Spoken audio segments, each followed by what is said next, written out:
Hi! నేను మీ రమేష్. ఇవాళ మనము ఏదైనా లోన్ తీసుకోవాలన్నప్పుడు ఒక్కొక్క బ్యాంకు ఒక్కొక్క రేట్ ఆఫ్ ఇంట్రెస్ట్ అండ్ ఒక్కొక్క ప్రాసెసింగ్ ఫీ చెప్తుంది గదా! సో, మరి ఆ rate of interest, processing fee కాంబినేషన్‌లో ఏది తక్కువ అమౌంట్ పడుతుందో తెలుసుకోవాలంటే, మనము ఈ టేబుల్ అయితే ఉపయోగించి ఈజీగా మనం సెలెక్ట్ చేసుకోవచ్చు. ఓకే. దానికోసం ఏదైనా ఒక లోన్ తీసుకోండి. 1,00,000 లోన్ తీసుకున్నాను. 12% రేట్ ఆఫ్ ఇంట్రెస్ట్ అని చెప్తున్నారు.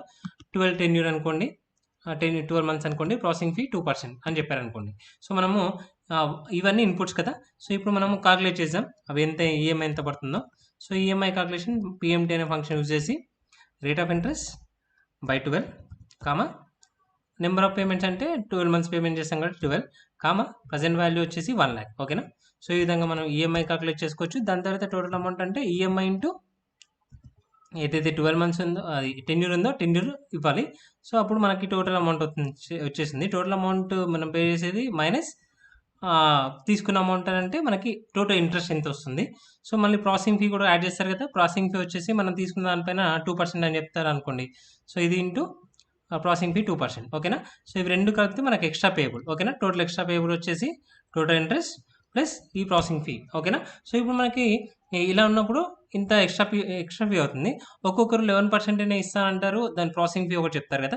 సో, మరి ఇలాంటి కాంబినేషన్‌లో మనం ఒక టేబుల్ 11%, 12%, 13%, 15% ఇచ్చారు. ఇక్కడేమో ప్రాసెసింగ్ ఫీ 1%, 2% అలా ఇచ్చారనమాట. సో, ఈ కాంబినేషన్‌లో మనకి ఆ టోటల్ ఎంత పడుతుందని తెలవాలనుకుంటే మనము ఇవన్నీ డిపెండెంట్స్. ఇవన్నీ కూడా మనము ఏది కావాలనుకుంటే అది మనము తెలుసుకోవచ్చనమాట. ఏదైతే ఉందో అది ఈ ఎడ్జ్‌లో ఓకేనా? సో, ఇట్సేమో రేట్ ఆఫ్ ఇంట్రెస్ట్ చేశాను. ఇదేమో ప్రాసెసింగ్ ఫీ చేశాను. ఇక్కడ ఏం చేయాలంటే ఈక్వల్ టు మనకేది కావాలంటే ఇది ఈఎంఐ కావాలా, టోటల్ అమౌంట్ కావాలా, ఈ టోటల్ ఇంట్రెస్ట్ కావాలా అన్నప్పుడు ఏది కావాలంటే అది సెలెక్ట్ చేసుకోండి. నాకు టోటల్ ఎక్స్‌ట్రా పేయబుల్ కావాలనుకుంటున్నాను. ఇది సెలెక్ట్ చేసుకొని ఎంటర్ కొట్టాను. ఓకేనా? సో, ఇవి సెలెక్ట్ చేసుకున్న తర్వాత నేను ఇప్పుడు ఈ టేబుల్ అంతా సెలెక్ట్ చేసుకున్నాను. సెలెక్ట్ చేసుకొని వాట్ ఇఫ్ అనాలిసిస్ యూజ్ చేసి డేటాకెళ్ళి వాట్ ఇఫ్ అనాలిసిస్ యూజ్ చేసి what if data table click చేసి ఒక బాక్స్ అయితే వస్తుంది. ఇక్కడ రో ఇన్పుట్ వచ్చేసి నేను రోలో రేట్ ఆఫ్ ఇంట్రెస్ట్ చేశాను కాబట్టి రో ఇన్పుట్ వచ్చేసి ఇన్పుట్స్ అన్నీ ఇవన్నమాట. ఓకేనా? రో ఇన్పుట్ రేట్ ఆఫ్ ఇంట్రెస్ట్.